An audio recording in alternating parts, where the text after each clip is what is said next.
Hello! J'ai entendu dire qu'il y avait beaucoup de gens qui souffraient de solitude en ce moment. Et, euh, et, moi, je ressens pas la solitude, je j'ai pas ce problème-là et je voulais en parler avec toi. Qu'est-ce que c'est la solitude? C'est une difficulté à se retrouver seule, je crois. Et pour ma part, je ne me sens jamais seule parce que j'ai l'intime conviction que tous les gens que j'aime et tous les gens que je connais, que j'apprécie, tous les gens auxquels je pense, pour moi on est liés quelque part. C'est pas parce qu'on se voit pas ou qu'on s'appelle pas qu'on pense pas à l'autre et, et c'est pas parce que j'entends pas parler d'un ami pendant longtemps, des semaines, voire des mois, que je serais pas hyper heureuse de le revoir et de profiter à fond du moment avec lui. Enfin, pour moi, c'est vraiment deux choses différentes. Il y a le fait d'être seule dans mon espace ici, physique, on va dire, et, euh, et la solitude de ne pas avoir d'amis, de ne pas être aimé, etc. Et, euh, et je sais que moi, j'aime beaucoup de gens et c'est possible que certaines personnes m'apprécient et pensent à moi de temps en temps. Du coup, bon, je sais que je suis pas seule quelque part, même si ça se voit pas ici devant moi. Et, euh, et ben, peut-être que moi je suis particulière parce que j'ai toujours apprécié ces moments où je suis toute seule. Le meilleur moment de toute ma vie, je m'en souviendrai toujours, c'est quand j'étais au milieu du désert, dans mon camion, pendant des semaines, seule au milieu du désert. Je ne croisais personne. Et j'étais tellement bien en fait, parce que j'ai réalisé que personne ne savait où j'étais à ce moment-là, personne n'attendait quoi que ce soit de moi, et j'étais entièrement libre de tout- tous mes choix, tous mes mini-choix de la journée, ils étaient que pour moi, et j'étais libre de les faire. J'étais libre de me tromper de route,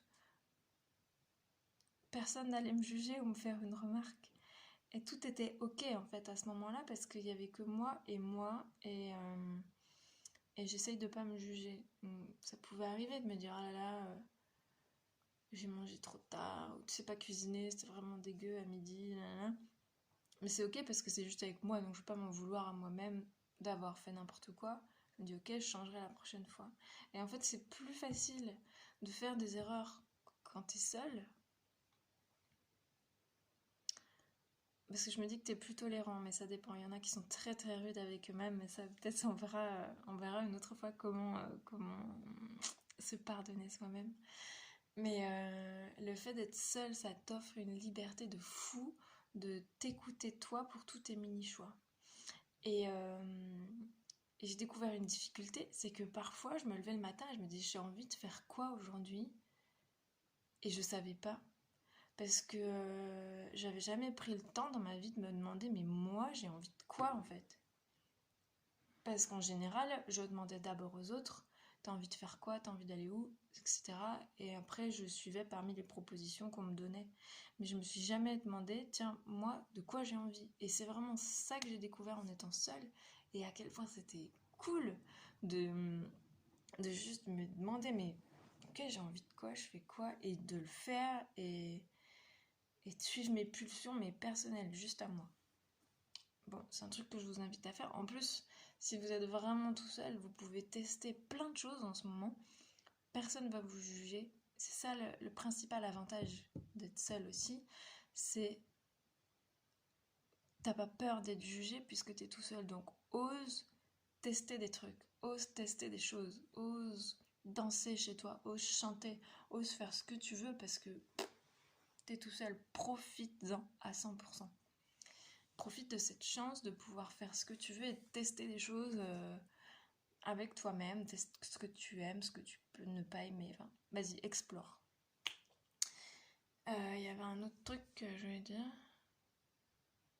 Ah oui, tu vas te retrouver avec toi-même. Et souvent, ce qu'on a peur, c'est de se retrouver avec soi, c'est le vide. Parce qu'on me dit, ben, s'il n'y a personne autour de moi, je ressens un grand vide et il n'y a rien. Donc il y a un petit jeu que tu peux faire devant ton miroir. Tu te regardes pendant au moins 3 minutes, je dirais, minimum 3 minutes, mais dans les yeux. Tu regardes pas ton apparence, ton maquillage, tes fringues, tout ça, on s'en fout. Tu te plonges dans les yeux et tu te regardes pendant 3 minutes dans les yeux. Voilà. Avec rien autour. Pas, pas de perturbation, t'as pas la télé, t'as pas tout ça. T'es juste toi en train de t'observer toi. Et pendant 3 minutes non-stop, tu clignes des yeux si t'as besoin. Hein. Et bah, c'est un super exercice pour découvrir qu'en fait, t'es là. Euh, T'es pas vide. Et t'es une personne merveilleuse. Et il y a plein de choses qui peuvent se passer. Si c'est désagréable pour toi, contacte-moi tout de suite parce que j'ai peut-être mal expliqué l'exercice. Mais je vous invite tous à essayer 3 minutes dans les yeux, droit dans les yeux avec toi-même dans ton miroir. Et voilà, donc je vous souhaite une belle journée avec vous-même et je vous dis à demain. Prenez soin de vous.